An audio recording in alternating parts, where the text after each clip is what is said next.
his rightful inheritance, the promise of salvation or Buddhahood. On the left of the entrance, he makes a similar gesture of the offer of grace, the promise of enlightenment. The figures have a humanity and sensitivity which gives Ajanta a special place in Indian art. The garments are diaphanous. There is a grace and an inward look, which is the hallmark of the sculpture of this period. A Nagaraja and a Nagini with an attendant figure are among the finest sculptures of Ajanta. These are serpents made in human form, and such images come from the earliest times in Indian art. They have that rapt concentration and inward look which catches us immediately and takes us to a place of peace deep within. The figures are closely similar in style to the ones at the Hindu temple at Deogarh in Uttar Pradesh. Earlier, the interior of the hall of meditation was simple and unadorned.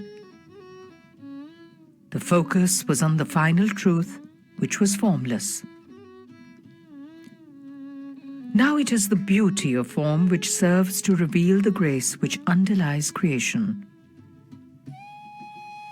Peace is now created by beauty and harmony around us.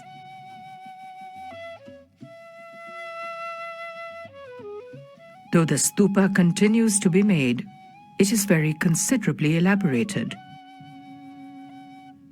The Buddha stands at the front to bestow his blessing upon the worshipper.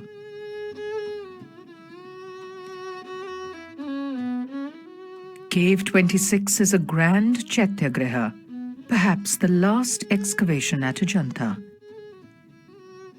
It is much larger and more elaborate than Cave 19. The Buddha inside is again made within a stupa and sits with pendant legs upon a throne. The Maitreya Buddha, who is as yet to come in the world, is often made in this fashion. The circumambulatory path around the shrine is elaborately carved. On the left wall is a marvelous depiction of the Buddha's victory over the armies of Mara. These forces represent the turbulence and confusion of the mind. Mara's daughters below represent our desires, which keep us bound to a life of pain in the material world. The Buddha is serene as he rises above all these and is ready for enlightenment.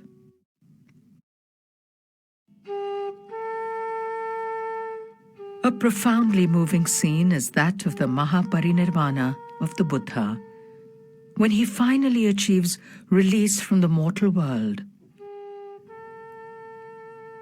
This is one of the grandest, yet most sensitive depictions in all of Buddhist art.